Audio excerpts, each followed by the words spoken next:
And let me also welcome Mary Smith, the new Principal Deputy Director of the Indian Health Service, to this hearing before the subcommittee. Deputy Director Smith, congratulations on your new leadership role within the agency. We're glad you're able to join us to share your perspective on the President's 2017 budget request for the Indian Health Service and to hear from members of this subcommittee about our particular priorities for the service and about its budget. I also want to welcome Elizabeth Fowler, Deputy Director for Management Operations, and Mr. Gary Hartz, Director of Office of Environmental Health and Engineering. We appreciate you being here today and look forward to hearing from you.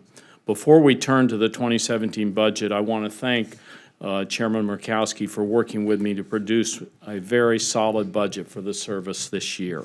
Overall, we were able to support a 3.5% increase for the service, including important investments in facilities and substance abuse treatment.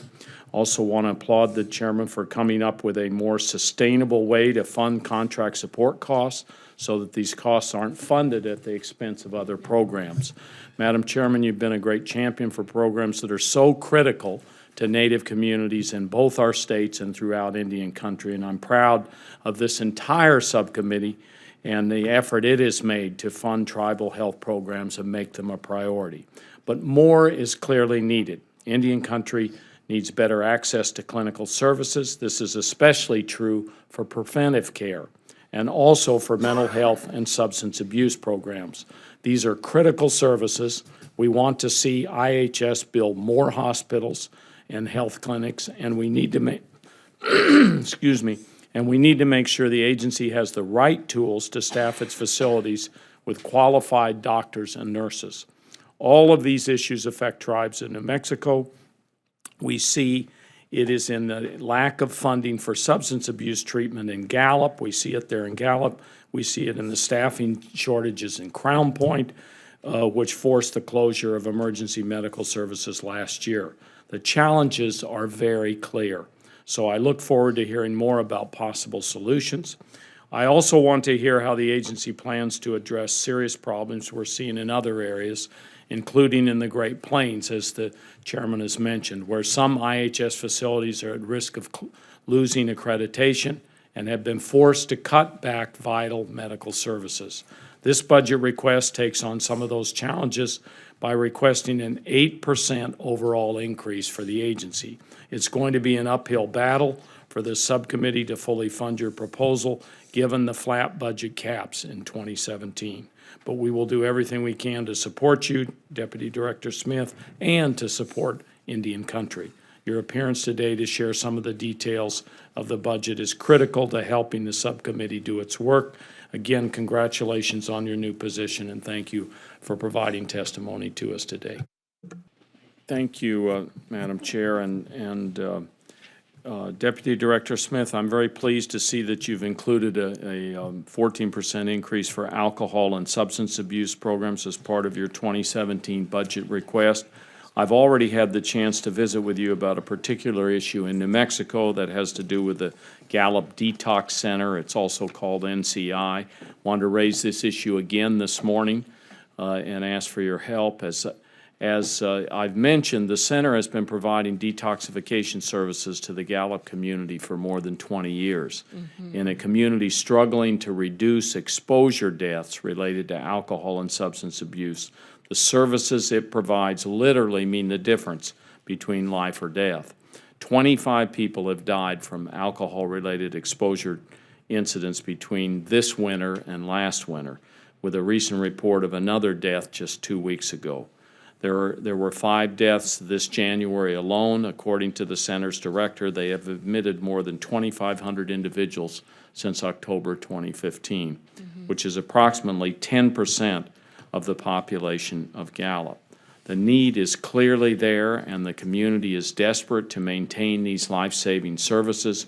Over the past few years, NCI has lost some of the funding that it received from the Indian Health Service and other sources, and the center has been on the brink of closure ever since. I'm grateful that the Indian Health Service just stepped up to the plate to provide some emergency funding to help keep the center open through June 30th, funding that was particularly critical to keep it open through the coldest winter months when the risk of weather-related deaths is the highest. But that's just the temporary fix, and we must do more. I want to work with all the partners involved with NCI, IHS, the tribe, the state, and the city to come up with a plan to provide sustainable funding. Senator Heinrich and Congressman Ben Ray Lujan have been great partners on this issue, and we have all been working together to find a way forward and to encourage communication between the local stakeholders. Can I have your commitment that you will work with me and with members of the delegation to develop a long-term plan to keep the center open so it can continue to provide essential services? Senator, first I want to thank you for your leadership and all that you've done to help that situation. And you do have my commitment. As we've talked about at this hearing, there are great issues of alcohol and substance abuse in Indian country. And I've been thinking about, since we talked, I've been thinking about this issue a lot. And to me, it's similar in the sense that, similar to the village-built clinics, this is like a gap that we're not addressing, and I am committed to working with you to find a sustainable solution. Yeah, thank you so much for that. And we've talked specifically about the needs in Gallup, but obviously, as you've just said, substance abuse treatment is a critical need in many of our Native communities. And I continue to hear from tribal leaders in New Mexico, including the Mescalero Apache tribe and others who are concerned for the well-being of their people.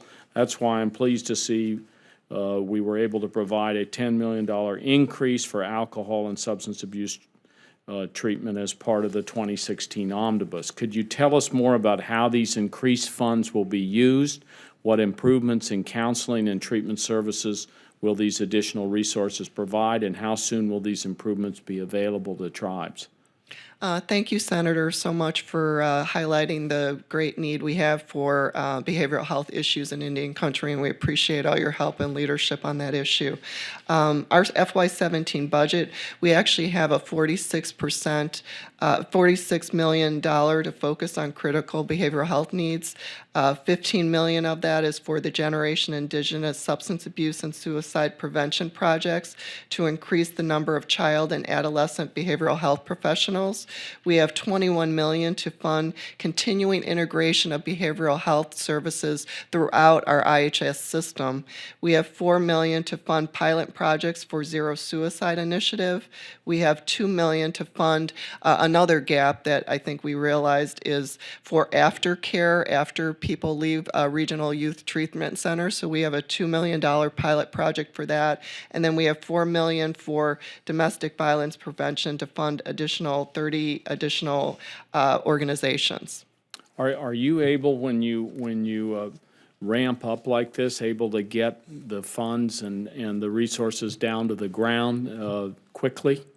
I think we are able to do that. I know that even since the time that I've been at IHS, we have had a number of tribes who've had what I'll call behavioral health crises. And one of the things I know a number of us have been working on at IHS as well is that, sometimes grant programs are timed a certain way, and you cannot time when a behavioral health crisis happens. So one of the things that I am particularly excited about in our budget is we have $15 million for a new tribal crisis response fund, so that those funds will be immediately available upon the request of a tribe when they're having a behavioral health crisis in their community. Hey, thank you very much. Thanks, Madam Chair.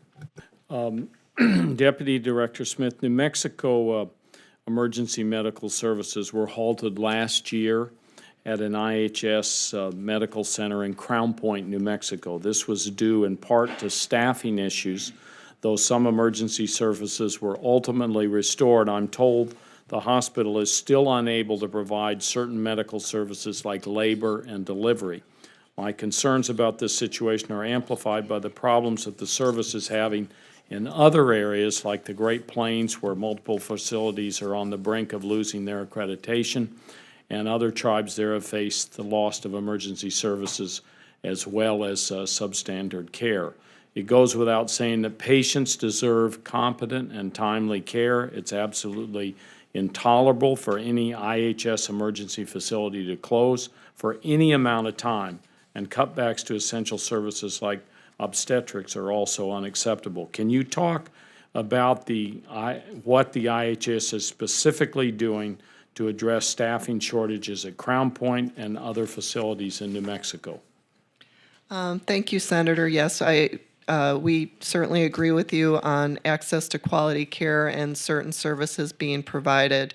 I know that across the agency, including at Crown Point, we are looking at staffing issues, like I said, kind of in three simultaneous ways: in the short term, in the intermediate term, and longer term sustainable solutions. So we are definitely working on that, and it is certainly a priority for us.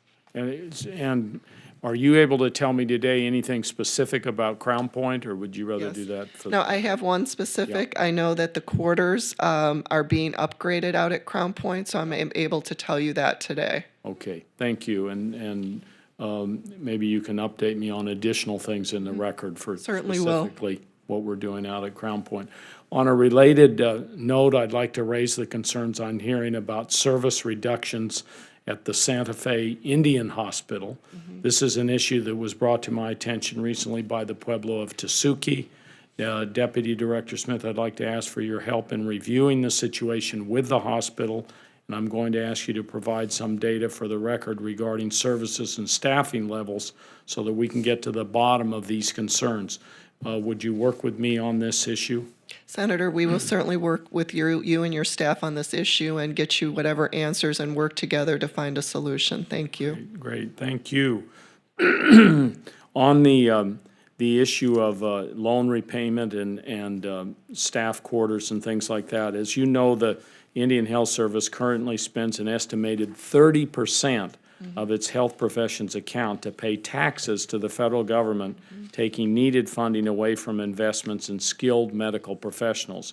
I've introduced a bill with the chairman, Senator Murkowski, that will make the IHS Health Professions Awards Program exempt from a federal income tax requirement, and I'm pleased to see that your budget includes a similar proposal. Can you talk about the importance of this specific proposal for recruitment purposes, and if this proposal would be enacted, how many additional scholarships and loans could IHS provide with existing resources? Thank you so much, Senator, and thank you so much for your leadership on this issue so that, all the 100% of the dollars for both the scholarships and loans can go for the purposes for which they're intended rather than taxes. We do, as you mentioned, we do support that proposal. I understand that if the proposal went forward, that would free up $11 million, $8 million of it for loan repayment and $3 million for scholarships, and I think that would allow us to do 200, I think about 200 more loan recipients. So thank you so much.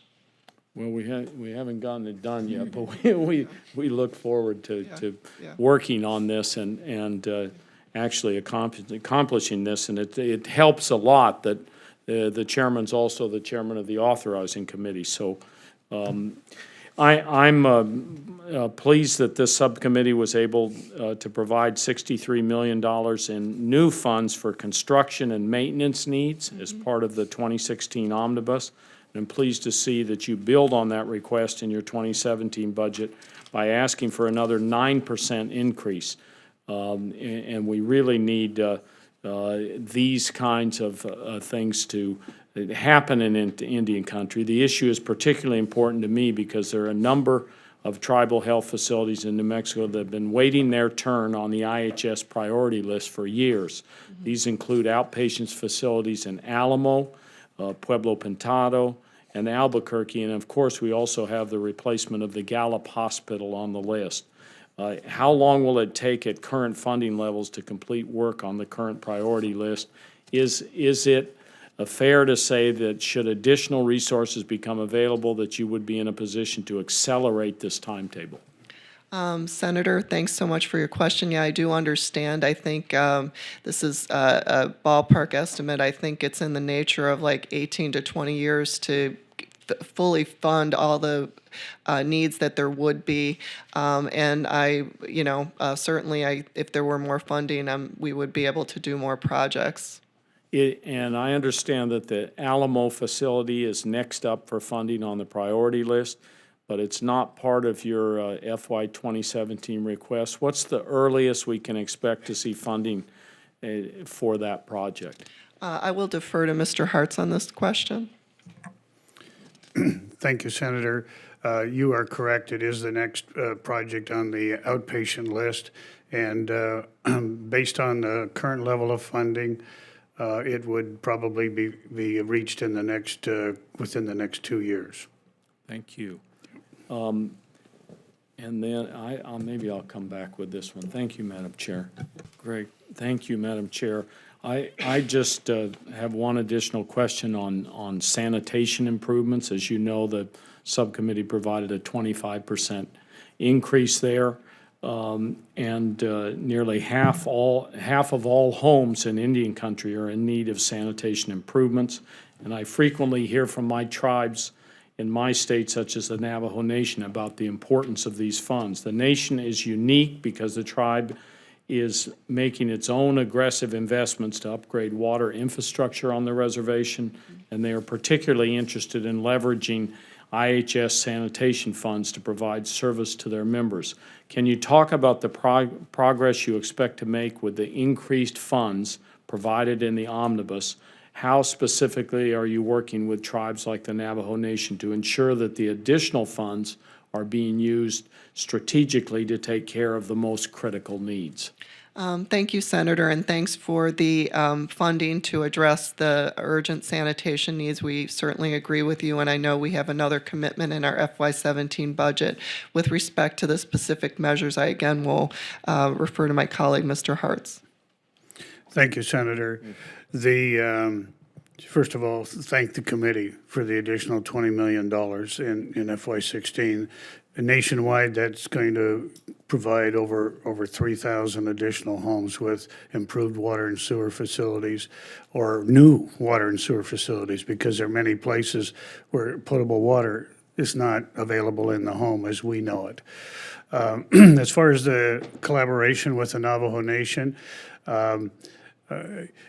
I guess I would say it's not unique because we do it with all tribes and all corporations across the country in providing water and sewer facilities, but it is unique from the standpoint of the Navajo Nation coming forward with such a substantial plan to support funding for projects on the sanitation facilities priority list. They've actually worked directly with our staff scattered around the Navajo Reservation and the area office to look at the sanitation deficiency system, and they actually used that list, Senator, to start identifying how they would provide resources to projects. So I guess they're leveraging. It's kind of a mutual leveraging to see these projects be addressed and work down the list. And my understanding is they're planning to address their contributions over the next 5 years and even address the large infrastructure projects, large transmission mains where they're really very remote in parts of the Navajo Reservation. So it's always been a good relationship, and you touch my heart just like Senator Murkowski did, because I started on the Navajo Reservation. That's great. A lot of challenges out there, but Absolutely. some interesting things going on. Thank you very much. Thank you, Matt.